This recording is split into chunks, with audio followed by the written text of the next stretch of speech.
Here I find you. I think I can love you. Hi, everyone. Welcome back to the How Strong podcast. Woo, what a great week, Troy and Travis, that we had. I mean, our guests were phenomenal. We got some great podcasts. And I look forward to the upcoming ones. We've got some other new topics that we look forward to covering. When you want to talk a little bit more about what's coming up next, Troy? Well, next week we have Dos Cuernos Tequila. I've known these guys. They're in San Antonio. They actually produce this and bottle this. Really good guys. They're not in the infancy stage of where they're supposed to be. They're still grinding. They're going to liquor stores. They're in Costco. They're giving everybody an example of what this tastes like. So they're on that ground running real hard. And you guys know, in this sort of tequila business, when you have a ton of celebrities right now with their own liquor coming out, it's difficult for those up and coming guys, the guys that actually love tequila and go to Mexico and have lived in Mexico, and they come out with a really good tequila. They're competing against a lot of these other celebrities that are coming out, and they obviously have a good brand. These guys are just fighting their way through the traffic. So it'll be interesting to hear their story next week. And they're really good guys, very humble, and I'm really impressed so far. So we'll have a really good discussion with them next week. And it leads into we'll have a good week next week, obviously, because we've got a lot of good guests. And then this week was really surprising for me because we had I think we did 5 or 6 episodes, and they're all vastly different, but all very familiar. And we had Kenny Sanders from Old Soren Motorcycle. That guy was really impressive. I'd like to say it was interesting because when he said his age, Travis, did that at all do something to you on the inside? Jeez. It did for me. Seriously, what he achieved by the age that he is at, being under 40 and achieved all that, incredible. And the maturity level as well. When you talk to a lot of people in their 30s, they're not as far along as he is normally.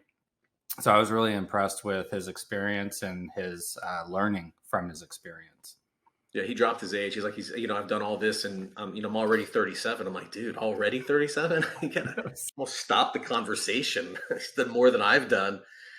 And I think the interesting thing is I've surrounded myself with, excluding Travis, of course. I've surrounded myself with people who have a lot of great ideas and change the world type of ideas, but that's as far as they go.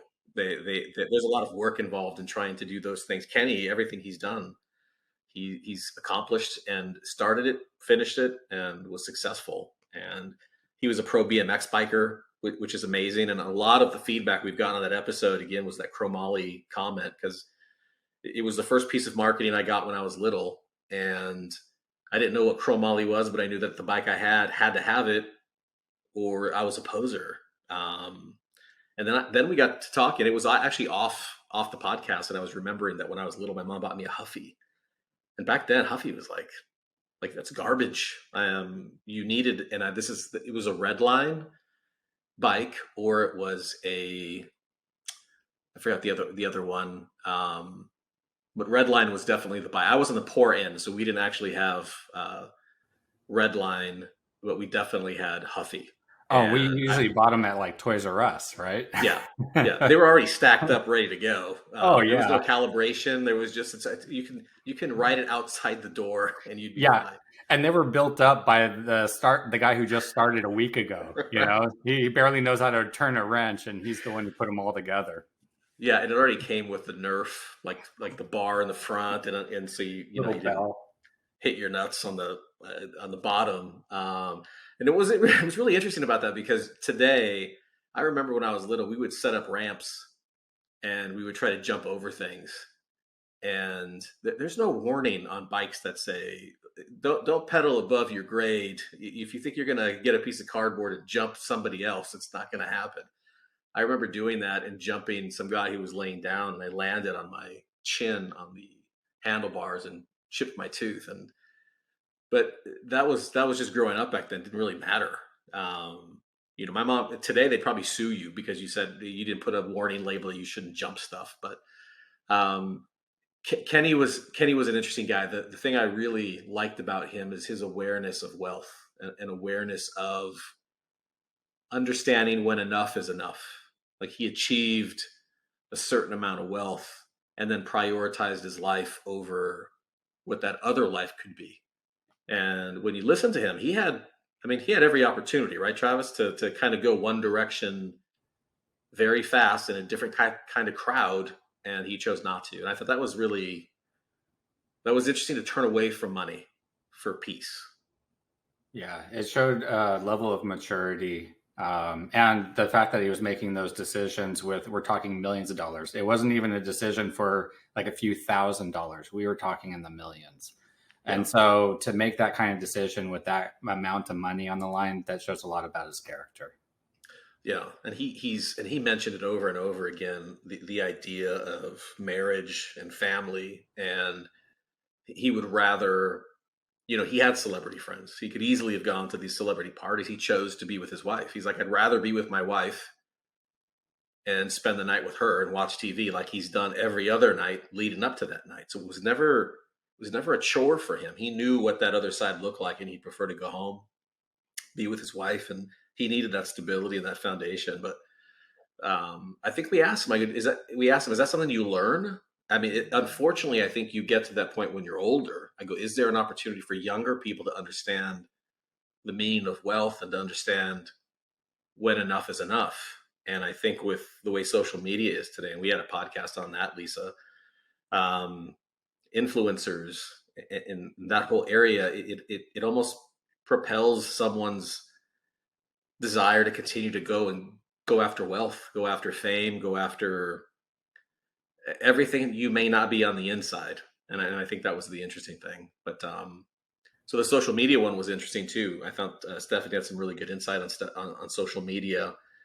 But yeah, anything else surprise you about Kenny? Not as a surprise. After getting to the initial interaction with them and everything, his reaction to your questions did not come across as strange at all. He definitely he grew up fast, it seems, and I feel that going into the BMX professional stuff, having sponsorships, living in that kind of professional sports. It forces you to grow up quickly, and you can definitely see that in the way that he talks about things. Nothing else that I can think of. I was just really impressed with them, and I was really impressed with this motorcycle. I'm not even into motorcycles really, other than for dirt bikes. But I looked at that bike, and I'm excited to actually go over there and see it. Yeah, I think you'd be really impressed with what he's got going on over there. He loves it. It's more than a passion project for him. He really wants this thing to succeed, and obviously it's another sort of parallel to what you're doing. You built RKS up to be this magnificent company, great product, and it's getting over that hump of getting investment and getting visibility and having it skyrocket. And he's in that same space right now. So again, that's what this channel's for. It's really to kind of amplify the people behind the brand. And that was part of the conversation I liked, is just like Travis, it would be useful if people understood that they were investing in Travis and not in RKS. You're investing in Travis and Elizabeth as a human being and as business people. That's where the $500 million is going. It's not going for this trailer. You're getting this intellectual equity that you can't get anywhere else. And I think that's what we're trying to do. Yeah, and what I like with what he's doing is he's trying to do it organically as much as possible through the sales, through customers. Very difficult to do, by the way, because of the amount of infrastructure required in order to get those things up and running. But, he said he already had, 8,000 pre-orders already on that motorcycle. Very impressive. For a trailer, it's very difficult to do that because of the amount of cost that goes into a trailer. And so we were out trying to find investment and have had very difficult time getting in front of the right people. So now what we're trying to do is we're trying to go more of the organic approach and trying to figure out what will it take for us to do that. So he's taking the right approach. Going organic from the beginning is the right way to go. And it's something that we're going to try to do ourselves, because waiting for investment, it just puts everybody on hold and it upsets the entire process. Yeah, and that was the other again, another parallel to another podcast that we had when we talked about Mojave Gray. I mean, they are fantastic. I went back and looked at some of the older videos of him in 2013, and what a wonderful voice he has. And you hear the music he has now, the new music that's dropping August 25th, and it's just like Travis. And Lisa's great at this because she's been in that music industry. Someone from the outside like me, I'm thinking, how on earth can something this good not already be out there and explosive? And it's like RKS. How can this exist? And someone go, I don't know why it's not everywhere. And it's sort of doesn't matter what the product is. And it doesn't matter. And you answered it, Lisa, and I want you to answer it again. It doesn't matter about how good it is, how beautiful it looks, how if you have the market, if you know who the customer is, it's priced right. Sometimes it's just not enough. And this was interesting too. And I want you to talk about this too, Lisa, because with Mojave Gray, Xander said, you can't submit tapes anymore to move to the industry anymore. You can't do this sort of social awareness thing because that doesn't work either. These new studios and these new labels are looking at analytics, and they're saying, we're not going to take you because you don't hit this particular segment that we need, and this data shows that you're not this or you're not that. It used to be it's because the band's music was good, and now they're looking at analytics and sort of what you were going through, Travis, with investors. They're all looking through analytics. They're not. There's this thing, and I don't know why they're not doing it anymore. But part of that discussion should be a gut check. It should be like, it feels right on the inside to do business with these people. It feels right to do business with Mojave Gray. And Lisa, they are good, right? I mean, you've worked with this industry a long time. You can validate that, right? Yes, absolutely. But the genre that they are in is challenging in itself. It's electric, it's dance, it's EDM. It's kind of a compilation of both. But the reason why a lot of companies is because the way that we discover new talent or decide that we're going to invest in something, like you said, you have to come already halfway there. These companies, these people want to see what kind of fan base can you get up on your own with you doing your own messaging, because it's less liable for them and for their stakeholders. You say, look at all these numbers, look at all these fans and likes and followers that they have. I don't know if you know, but recently in New York City, there was this social media influencer that did a call to action and told everybody that he was going to be giving out these free products and free everything. And New York City was inundated with over 500,000 kids. And everyone was just how did he have that mass appeal? How does he have all of everybody's eyeballs just like that? I think that's the new way of labels, and I think other companies wanting to say, well, hey, you're mostly already there, with us coming in, and distributing some channels of revenue and all that. They have we can take our science and add it to, but already on your own, you have a built-in audience, and so it's safer for me to not lose my neck with a group or someone that I'm not even sure about, since this industry is not really top of mind. Still, right now in the music industry, rap is number one. Pop comes right behind it. Rock used to be number one. Now it, trails a little bit below that. But, you can't control what's hot is what's hot. And so, the influencer and social media, with it always, being on the rise, I think, like, I saw a statistic that said currently today, 60.6% of the global population is already online. So that's over half of the whole globe. So it's growing on its own. But yeah, they're not going to take a risk on someone. They want to see what you do on your own. And to me, that, it doesn't really make a lot of sense, because an artist that's good at making music and producing music, how do you expect them to also be a built-in social media manager and know what I should post or what I should do? That's why their videos only have like 70 views.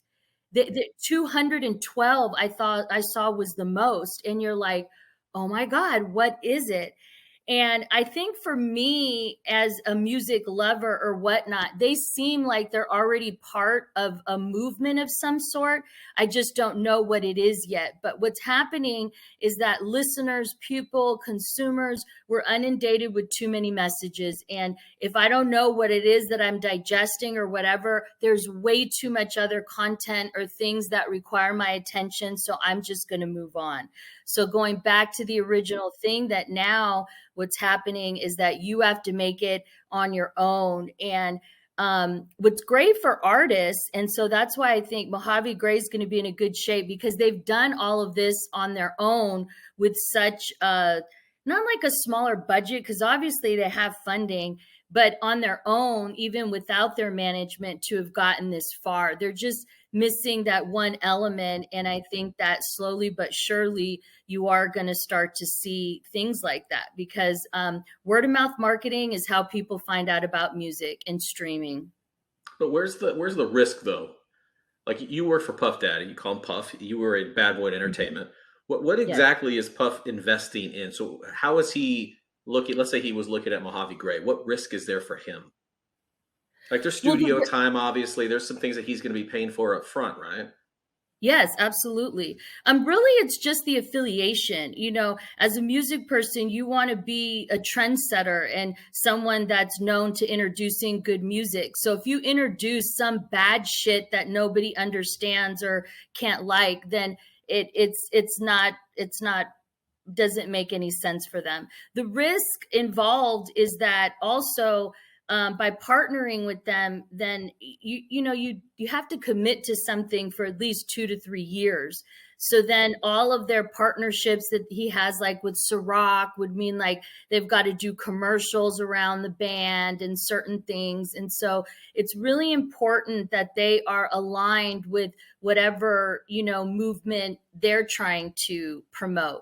Now, the problem with Diddy and a lot of his stuff is that he always wanted to be an artist. And so his albums and what songs he was a part of would take, would be a priority for the label, instead of like this really great group that's organic and doing their music themselves. There's a lot of politics in music that are the reason why a lot of amazing people don't make it. And some people, it's still all about the relationships that you have, that you're able to get someone on the radio, that you're able to get someone to listen to your stuff, because it's changed because of what we just said.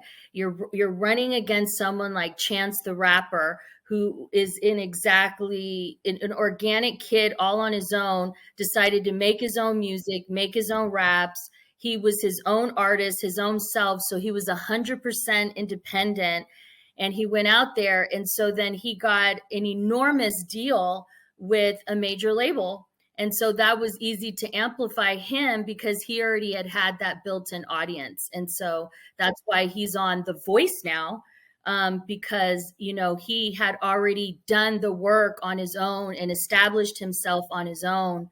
And so anytime that you can do that, that's what people are really looking for. They're not even going to go out on a limb just because they really believe in you. They just can't.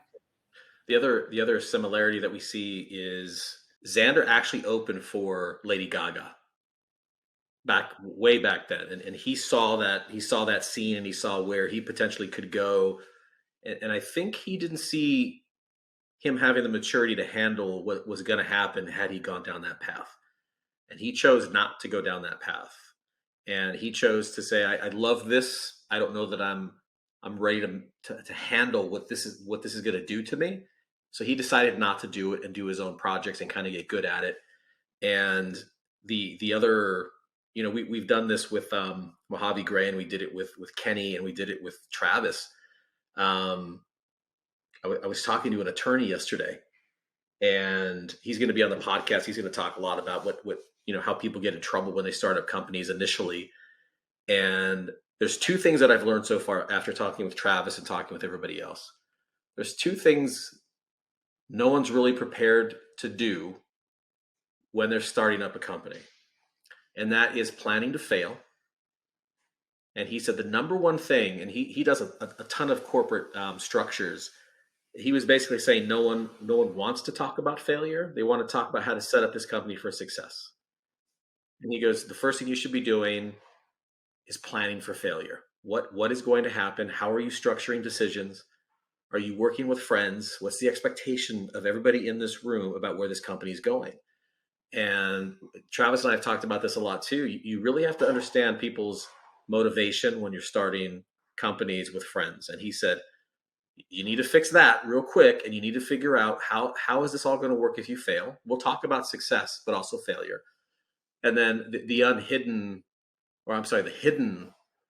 obstacle is having the mental awareness to know that you're in trouble mentally, and that sneaks up on you. And we had talked, I think Xander had it, Kenny definitely had it, Travis has it, I have it, Lisa's had it, everybody on the podcast. When you're doing something significant, you don't prepare for, you think you're mentally tough. I know Travis is one of the smartest guys I've ever met, and the kind of guy that would think about everything. And someone like him, it still got you though, right, Travis? It did. And it sneaks up on you because when you're in this environment where you're trying to drive things forward and you're the lead driving things forward. So you have to make it so that everybody else feels comfortable and they're also driving forward with you, and they feel, okay, we're all going forward, and things might be hairy. Like you can't show that, oh crap, I think we're going to lose it. You got to go in there with your team and you're like, okay, let's go. You're amping them up. You're trying to get them roused up. Here we go. We're going to do this. And so you're riding on this wave of hope. But what you don't understand is there's this undercurrent that's happening. And so as you're riding this wave, you're thinking, okay, everything has to be go, go, go. But what's happening underneath, the reality is there's so much risk, and it's building up and it's building up, and you don't realize it until it takes you under. And that's exactly what happened with me. It's like, where are those Band-Aids? All I need is a lot of Band-Aids and I'll get through this. It doesn't work that way. You got to go, is the foundation cracked? Let's not worry about that. Let's put a Band-Aid on it. We just patch it up. And every day there's a new crack and you're like, I'm just going to patch it up. so that's how it happens, right? You just go with hope and you're just driving it forward. And so I got a comment yesterday from someone who saw the podcast, and I think all of us can relate to this. We talk about people who are in that startup phase, and they're their own brand, or they've created a brand and they're trying to amplify their brand. And someone said, well, what about the people who are strong enough to continue to work in a cube in this big company? And there are people who don't want to be there, but understand they don't have enough in them to leave, and they've got to stay. And I'm like, well, that's true. I mean, we should have someone on this podcast who is strong enough to understand that I don't know if it's the same thing. You're basically working at a place you don't want to work at to survive, because when all you're waiting for is to retire. And I'm like, well, that's the opposite of the show. I understand you have to have the strength to stay, but that's also not having enough strength to make change for yourself. That's very passive. It's a very passive thing where you're staying there for other reasons, for job security, or I don't know, whatever it might be. But that doesn't sound like a how strong kind of topic. Yeah, I was just thinking you have to have some mental toughness to kind of continue, but then the conversation led pretty quickly to, and I'm not going to name any companies, we've worked for many, but we're all the kind of people that when you go into a company, you say, I think we could be doing this differently. I see something here that's not working and I'm trying to address it. And I remember I actually interviewed somebody for a company I used to work with, and he came in and he said, yeah, I'd love to work here. And the other company that he worked at went bankrupt. And I said, well, how long did you work there? He's like, I worked there for a year, and they're going through a bankruptcy. And I saw some things, and I told my manager that these things are going on. And I said, so you identified what the issue was. You went and you talked to your manager, and he was sort of complacent about it, and nothing happened. And I said, then what did you do? He's like, well, I gave it to my manager to figure out, and I'm hoping that he, takes that forward and we get this thing handled. And he goes, it just never got handled. And I go, so that's where you left it? Like, I know Travis and I just individually, working for separate companies, we will go above the manager and say, I don't know what this guy's deal is. I've mentioned it to my management, and this is a significant thing. Now, he didn't take care of it. Now you have to take care of it. And I'm hoping that you get this done. And if that doesn't work, we go to the CEO. And I remember doing that and having my manager going, you have no business talking to the CEO. I'm like, you have no business making sure this company succeeds. You don't want that in you. For some reason, you're not communicating it. So you're either complacent, you want to get paid your salary every year, and you're willing to let this thing die, but in the meantime, get paid. And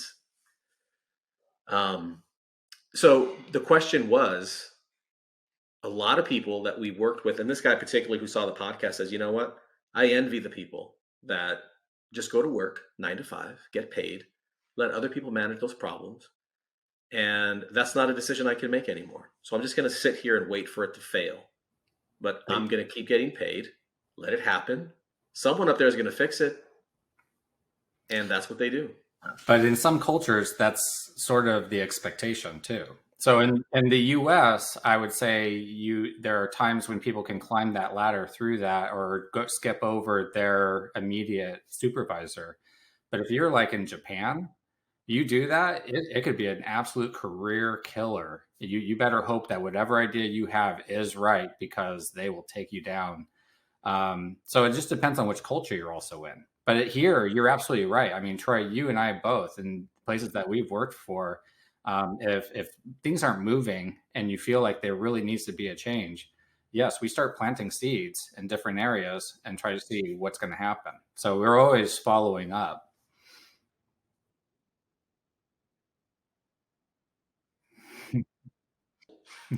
and we all want to win this thing. But yeah, I'm not playing swimming. I'm playing water polo, damn it. There's no lanes. That's right, because it's all trickle down. It's like, if you don't do this, then this happens to the company. It doesn't maybe affect marketing, but it will affect sales. It will affect engineering. It'll affect everything. So we're all in. I'll stay in my lane and I'll do my job, but I can't unsee the things I see. And I think we know enough to make change, but I think that's just the other side of why I said unhireable. I just think that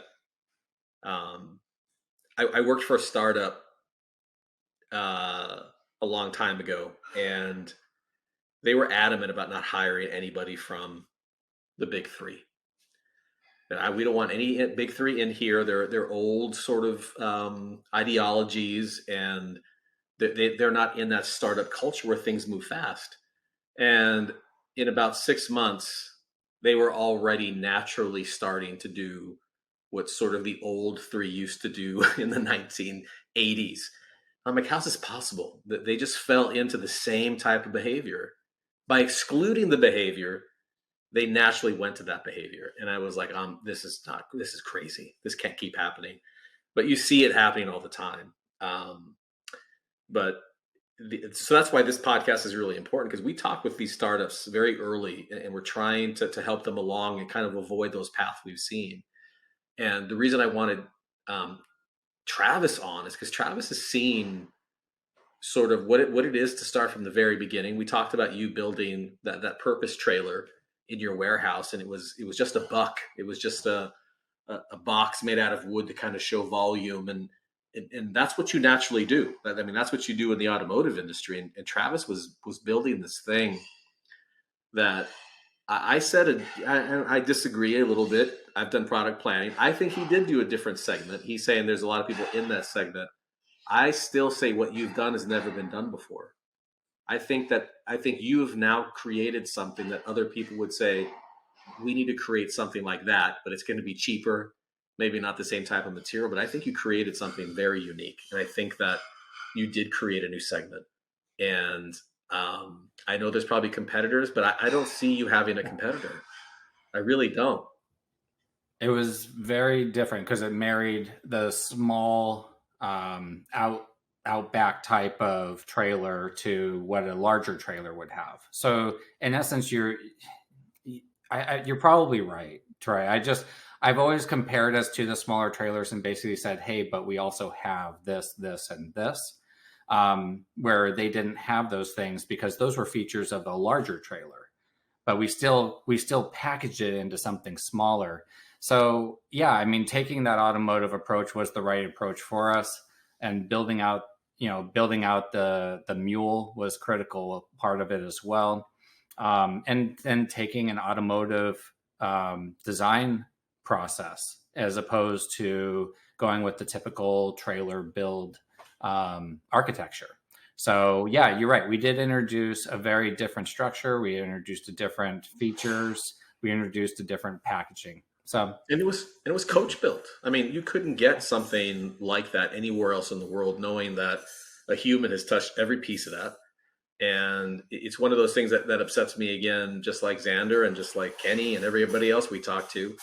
I don't know how they can overlook it and not say this is one of the best trailers we've seen out there. It's so innovative. And it also had a personality. And we didn't talk about that. We didn't talk about that on the last podcast, but I thought something that was really sort of sexy about it was the shower. And that was, and when I say that you're in your own segment, I think you took a little naughtiness and amped it up a level and said, not only are we going to have, let me go back, the toilet that actually fits a human being, that doesn't happen, right? That was like a full size toilet. And then Lisa, the shower, when you hear.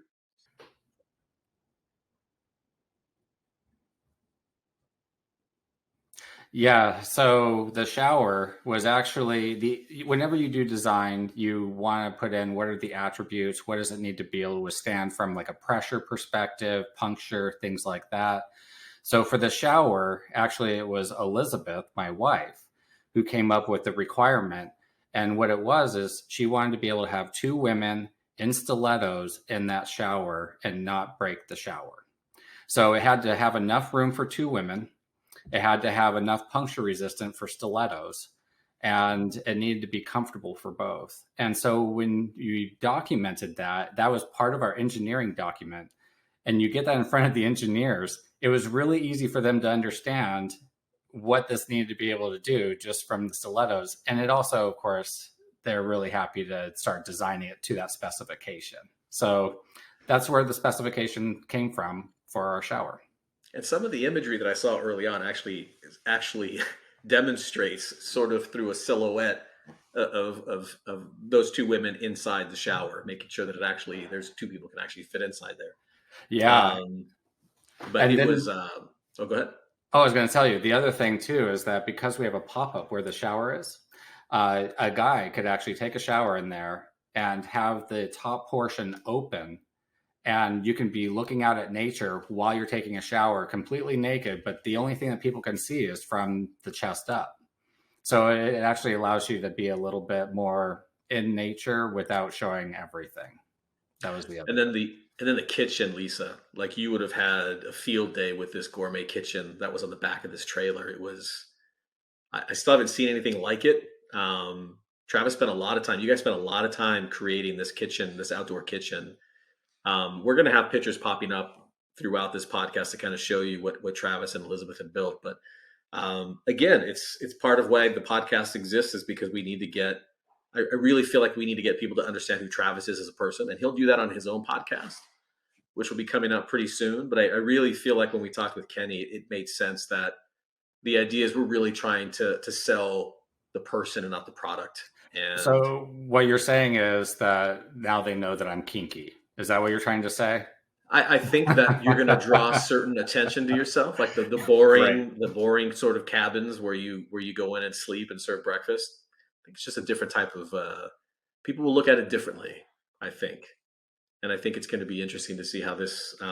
Hopefully, it helps. So hopefully, it gains some awareness for Travis and his group, because that just wasn't one product. I saw a ton of stuff that you guys were developing, and that needed to happen. That needs to happen. The toy hauler needs to happen.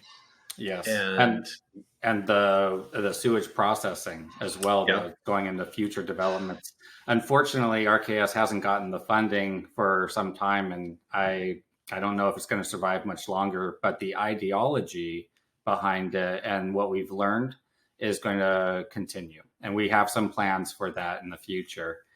But yeah, it's unfortunate with RKS. I mean, we haven't had funding since July of last year, and we've been trying to do everything possible to get in front of the right people. But again, it just comes to that whole thing. You can have a great product. You can have a future product line development in process. You can have a customer base. It doesn't mean you're going to get the investment. Yeah, and that's the sad part. I talked to another software engineer friend of mine, and I showed him a few of our podcasts, and I think Travis had talked about this too. I think from a VC's perspective or any sort of investor's perspective, the hard content type of investment seems to be gone or very slow. Yeah, you're looking at SaaS now. The software as a service is really where they want to focus their investment because there's very little risk. It's all coding. There's some marketing to it. There's no supply chain issues. So it's a very safe bet, but it really is part of a really sad look at when people are trying to create hard content like you guys are. And I think it's really a little bit depressing because that's the innovation. I mean, that you're building something by hand. It's actually visceral connection with something. And a SaaS program can't do that. And what you have is a need. I mean, you saw that after COVID, that what you're doing is absolutely necessary. There is a market. It's a growing market, not just in the US, but everywhere. And you have the best thing out there. And I think that was just, it'll still boggle my mind. I think if we talk about it some more, we'll definitely get there. I did want to talk about some other things. And the listeners don't know this about Travis or Elizabeth, but I'm going to show them now. When Travis initially told me about RKS and he kind of showed me all the plans, they invited me over. And mind you, I've known them for a long time, just really good family people, fantastic kids. And I went over to dinner at their house, and Elizabeth is Austrian, and never make the mistake that she's German.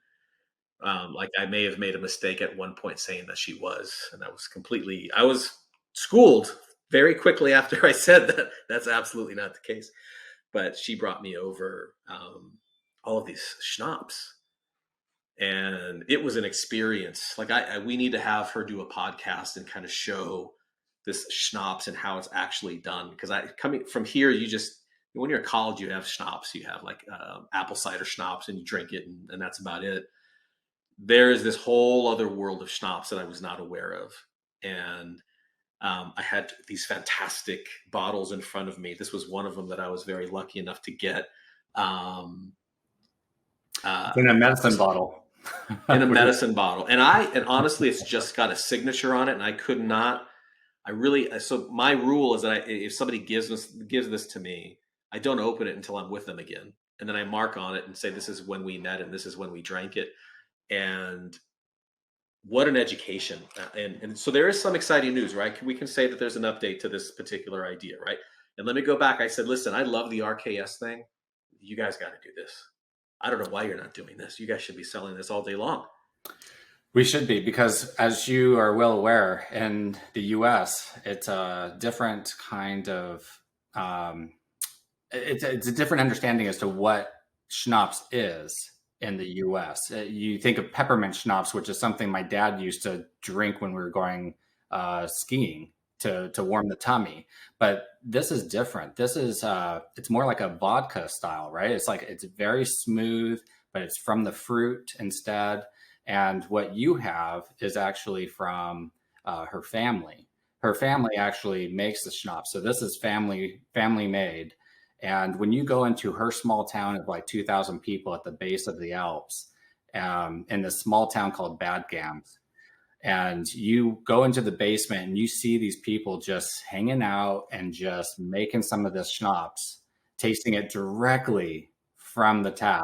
It's incredible. And the culture around that and the history around that, it's one of those things that people can appreciate as opposed to the modern way of doing things. This is tradition. This is a tradition that's been in that area since they can remember. And it's from fruit that's being grown in the Alps. all organic, and it's just a part of their culture altogether. The more interesting thing to me was that when she showed me all the bottles, they all ferment differently. And I had Idleberry. Is that right? Idleberry? And I think it was Idleberry, and they had some Idleberry in the bottom of the glass. And then I kept the bottle. I tried it at their house, and then maybe 4 or 5 months later, I had it again, and this other flavor comes out. And as it ferments over time, it just gets better. And I think a lot of it has to do that you guys use, at least in Austria, you guys use 100% fruit juice. It's all organic fruit is what they're using. But what ends up happening, so you have a clear bottle which doesn't have anything else in it. But what they'll also do is they'll put in things like walnuts and cinnamon sticks and orange peel, and a little bit of honey, and they let that just sit for a while. And that color starts getting really dark, and you get this interesting walnut flavor and this aftertaste. It's an incredibly smooth drink with some complexity to it. And a lot of people here don't know anything about it. So what we want to do is actually bring this to the US and introduce it into this market. Yeah, if you've had schnapps here, you've not had schnapps, and it's not schnapps. You have to have it from Austria. And the really nice thing about what you guys do with the schnapps is that it's basically what's growing at the time. So if you want peach schnapps, if there were peaches there, they'll use them. But if not, you're not getting it. If it's pine, then we'll use pine. But it's very limited to the amount of actual fruit that's available at the time, which I thought was really interesting. So if you got that special peach, you don't know that next season it's even going to be available. So it was interesting to see. I really want to see you guys succeed with that, because I think that's when I tried it with Elizabeth, it was a real education. It took a couple hours and a lot of sips. But what was the one? Pine. That was the controversial one. I actually, as an American, it kind of smells like pine sol, and it has that taste. I actually grew to like it. But I was thinking when I lived in Japan for a while, and I used to know a lot of people from Argentina.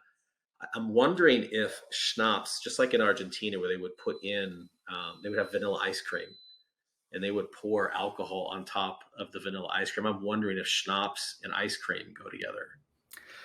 Possibility, but you know that schnapps goes with something else because you yourself put that together.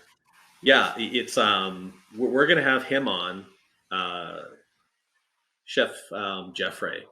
He's a celebrity chef. He was in California, I think in the early 1990s. He was the first bean to bar chocolatier. So he's a chocolatier and chocolate maker. And I went in not knowing what those two things were, and they're two completely separate things.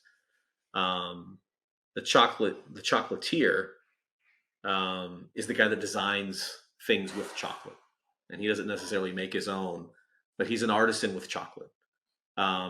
A chocolate maker is the one that actually roasts the beans, roasts the cacao, and makes his own chocolate. And then I was like, I wonder if we can get these two guys together and create a product. And then we used the schnapps, the Idleberry schnapps, and the chef was able to marry the two inside this bonbon. And you have this artisanal schnapps from Austria, Idleberry, and it's infused in this bonbon, bean to bar. And it was one of the most amazing, because there's a little bit of heat. Schnapps has some heat to it. Even when you cook it down, you'll definitely feel it. So we're gonna try and do that again. I think Travis has something exciting. You have what you have 30 what now? We have 5 liters of cherry-based schnapps, and Okay. I thought that might be interesting. So what's interesting is I'm going to see if I can do this too, because I've got the chocolatier, but I also know an ice cream maker. She makes it's gelato, and hers is all organic, all vegan. It's some of the most. It's Uli's gelato. I'm going to see if we can get maybe some of this into her product as well. And I would love to actually put a sticker on there that it's coming from the company that's providing the schnapps that you guys have, because The schnapps is it's like this whole other thing. This whole other world opens up to you when you consider what schnapps is supposed to taste like, and I didn't know that. And Elizabeth and Travis have this amazing. Yeah, they're just so lucky. I think of it. You got this fantastic company, and then they're like, "Oh, by the way, I've got this schnapps. Let's taste it." I'm like, "This is the thing. What are you guys doing?" Oh, when you get a bunch of Austrians around drinking this schnapps, it is amazing. And you can go through, it's so clean. You can go through shot after shot and the next morning not have a headache. It's hard for me to do that with other alcohols. But yeah, schnapps it's smooth, it's warming, it's delicious. And having it with gelato, I mean, that sounds incredible. I am all for it. And unfortunately, yeah, that would be great. And unfortunately, we don't have a brand name because it's all homemade. It's all from our hometown, where these are things that they just make for the locals.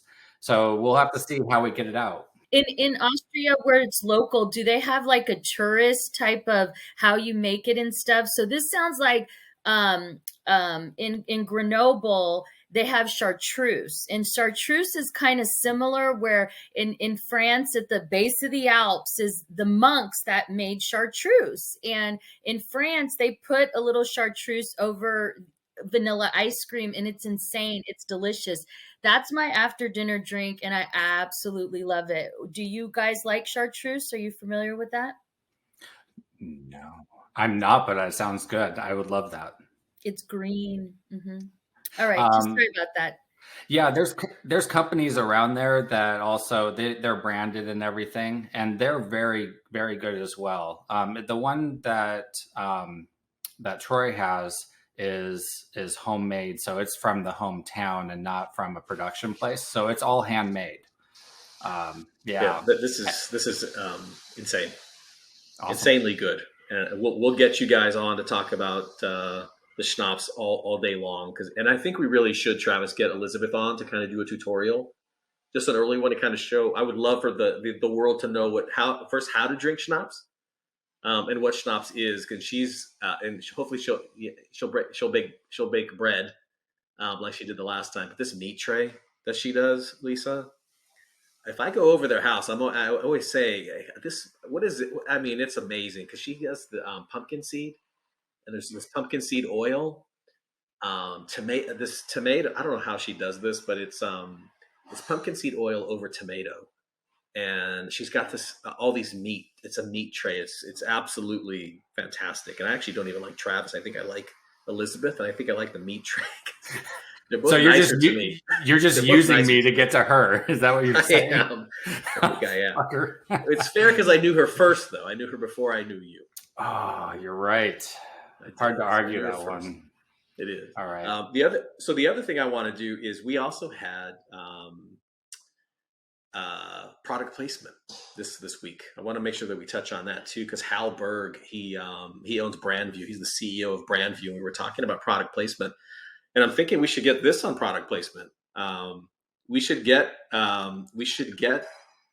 Mojave Gray to do a song on top of the RKS trailer. Now I'm thinking we should put all you guys together and get it and sell this outside the trailer. Can we have the electric? We can put the electric motorcycle inside the trailer too. We could do all of that. The one thing that was interesting, I asked Lisa this. I put her on the spot. I didn't feel bad about it, but I liked her answer anyway. We were talking about product placement, and I didn't really understand. And we've done product placement before for other companies, but I didn't understand the nuances between horror movies and product placement.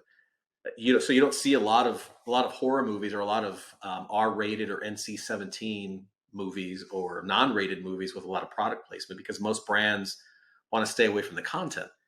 So I was talking to him about Quentin Tarantino. So there's a lot of product placement in all of his movies. They're rated R, and the content is usually fairly inappropriate for someone under that particular age. Although my kids have watched everything Quentin Tarantino has done. That's because you're completely inappropriate anyways. I'm completely inappropriate. I went and saw, what movie was it? John Wick. I've seen every John Wick movie, and my kids were little. I took them in to see John Wick 2, and it's like we just walked in, and my kids are having a blast, and there's no kids in there. And I walked out, they're like, "That's fantastic." I'm like, "That's fantastic." I'm a terrible parent, but you enjoyed yourself, so accomplished. I accomplished what I needed to accomplish. But Quentin Tarantino's product placement is all made up. So a lot of the stuff in his movies are products that don't exist. I think it was Red Cherry cigarette that's in most of his movies. And I thought those are just because most of his movies are time period movies. And I thought that's probably a product I didn't know because I was too young. But in actuality, to get through the product placement side, he just makes up all his own products. And I thought they were real, just old, and they're absolutely not. And then I talked to him about horror movies, and I ended up watching Poltergeist. So there wasn't a whole lot of product placement in Poltergeist, but we started talking about villains, and we talked about horror movies like Jason or Freddy Krueger. So in Jason, he's got a chainsaw. Whatever he has, he's killing somebody with. It's a hammer, a chainsaw, a knife, a spoon, whatever it is. I think he kills everybody with anything.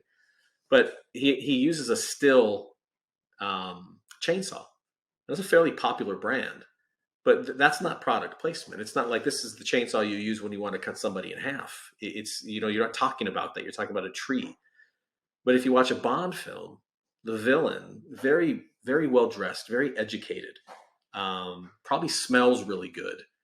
And he's got a Rolex on watching it while the building explodes, and he's waiting for it to tick to whatever time it's going to explode. He's wearing a Tom Ford suit. That product placement is okay. And that was interesting to me because it's the same type of behavior. One guy just does it with an axe or a chainsaw. The other guy does it from a sniper. He's a sniper in a parking garage and shoots someone across the lake, and then, it's 15 people are dead. It was interesting to see the villain is okay, but Jason is not. So he's depicted as being classy, perhaps? Classy. Yeah, he's classy, he's sexy. And then I told Lisa, I'm like, well, you're single. I mean, who would you rather have? And she's a villain kind of girl. She kind of likes that. So it makes sense that the guy's dressed real nice, probably smells real good, wears nice shoes, is always one step ahead, great hair. Wears pants, not like you, Troy. Wears No, pants. not right now. But Jason wears overalls sometimes. And Lisa's not an overall axe murderer. That's not her vibe. Hers is the other side. Hers is the villain, the very high polished, probably has an accent guy. So the product placement was really interesting. I remember talking to him, Lisa, and I think you were blown away too with what he had to say. Yeah, it's amazing how subtle, product placement can be in a movie to inspire, a purchase or, create this character that, inspires you to want to live a certain way, then go out and buy their car, buy their suit, buy whatever it is. And yeah, he made me want to view movies differently now. After he explains, the process and how important it is. Yeah. And we're going to have him back on because he's in a very nice way. He's just a complete nerd about product placement. The guy knows the whole history. He used to teach product placement at university, and he's just that guy that knows everything and very entertaining. He's just the guy you want to know if you want to get a product inside of a movie or a television show. Good guy. And I think we'll have him back. The other thing I did last night? I think it was 2 nights ago. I actually spoke at the American Marketing Association in San Antonio. And I was talking about brand and product placement and marketing. And it was a really good conversation with a lot of people. And I had a really good time. And I mentioned the topic that I wanted to mention next week. And I wanted to talk to you guys about whether or not we should pursue this next week or the week after.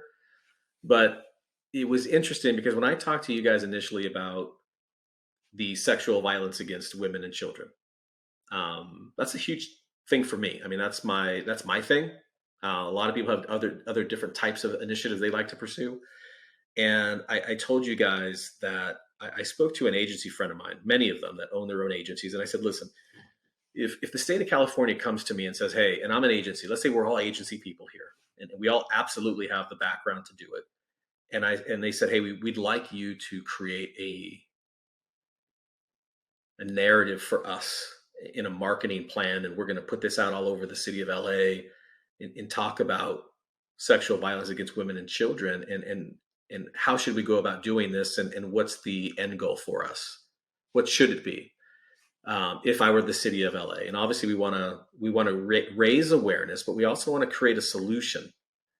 And I talked to some of the agency people that I knew, and I said, "Hey, if they came to you and said this exact same thing, what would you say?" And they said, "We wouldn't touch it. We absolutely wouldn't touch that program, because we work with other companies, large companies, and they probably don't want to be attached to the agency that's coming up with something that's controversial for this kind of subject matter." And I was like, "This is crazy to me that you wouldn't do it." And they're like, "We'll listen to it, but ultimately, part of our decision to do it or to not do it have to be if it's good for our own brand and if it's going to affect our clients." And so I understand that perspective. And I talked to somebody else, I think it was Travis, and I was trying to equate this to coronavirus, where the world will stop. The world completely stops for coronavirus because it's a thing that affects everybody. Your race, how much you make, your age, and it affected everybody, so the world stops. And I think Travis said, well, the issue with coronavirus is you might get someone who says, well, you can catch coronavirus, you can't catch the need to rape someone. And did you want to expand on that, or am I right? Well, the part that you were haven't talked about yet is the lockdown. Like, so that created the need to lock down around the world pretty much. And your point was, why don't we do that for rape? And anytime that something goes red, or in areas there's an increase of rape happening in an area, then there'd be a lockdown. And so you were trying to say, hey, maybe, coronavirus, everybody got locked down. Why can't we do it for this? And my point was that with the coronavirus, the reason for the lockdown was interaction between people to slow the spread. Versus rape, I'm not going to become a rapist because I'm next to somebody who has raped before. Yeah. And I think what I was trying to, and I didn't maybe deliver it correctly.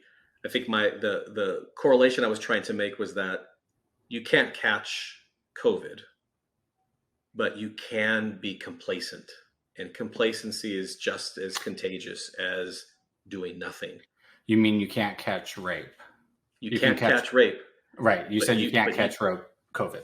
So I'm sorry. Yeah, you can't catch rape, but you could be complacent. And I think complacency is really what this subject is.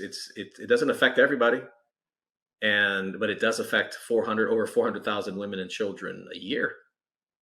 And I said to Travis, I go, listen, if we're real smart people, like Travis built up a company, he designed something.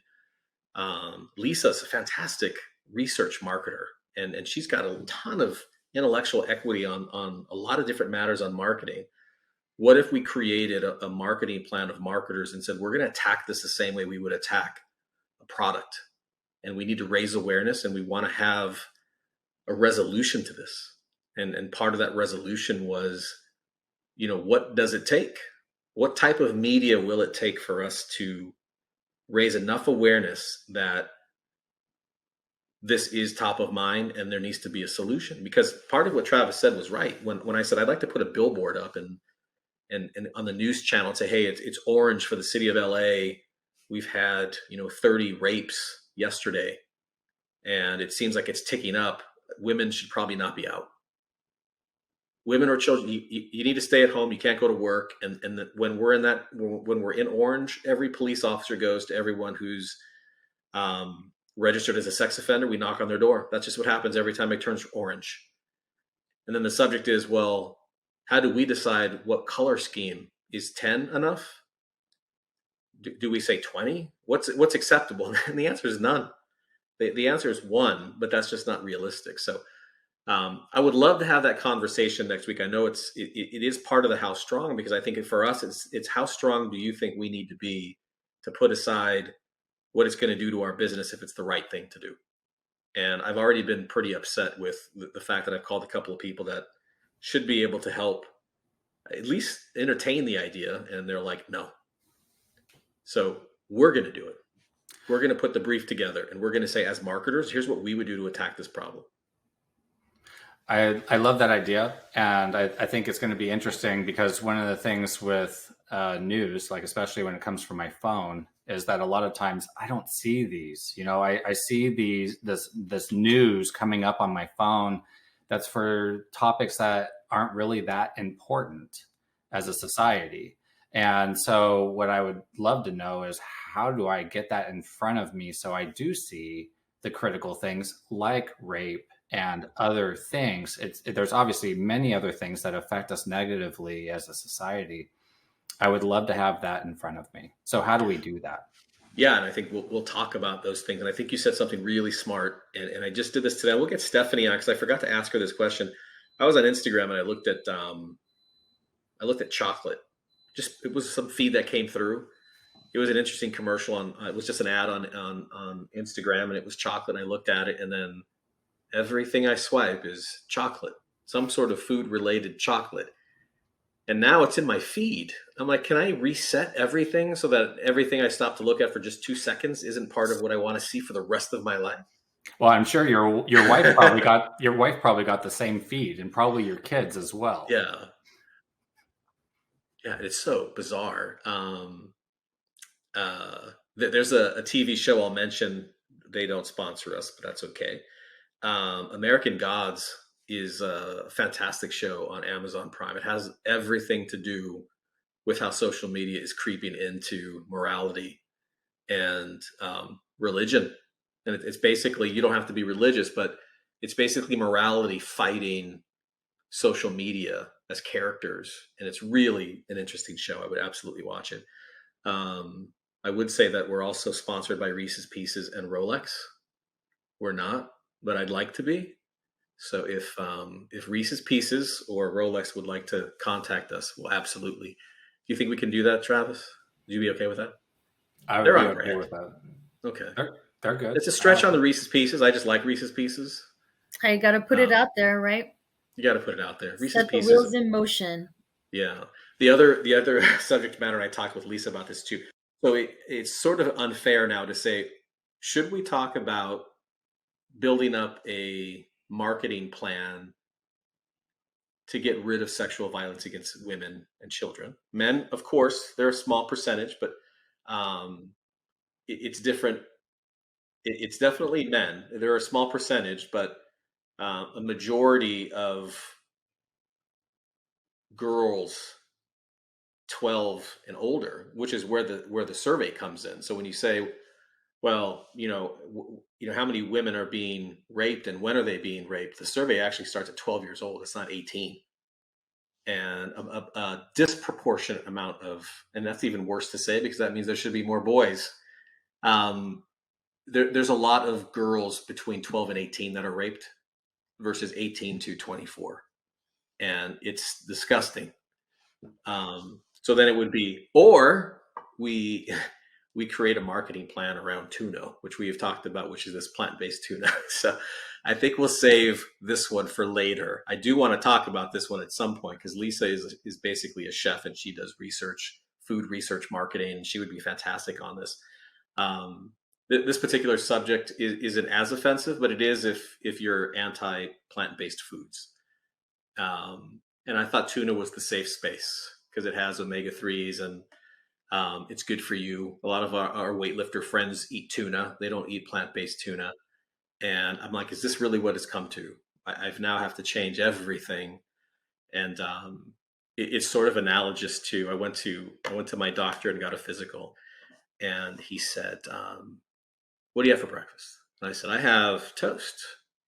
Before I go to the gym, I have toast and some coffee. And he goes, do you put butter on that toast? I'm like, yeah.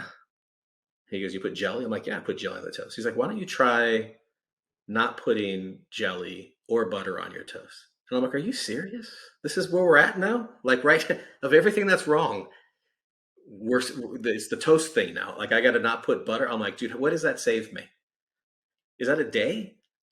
So instead of living to 90, I live to, 89 and a half. I'm like, then I'll eat my toast. I'm all right. That's I'm not going to not do jelly. If we're at the point where if we're getting that technical about whether I'm going to live longer because I have jelly or butter, I might forget it. I don't like your doctor. Yeah, I don't.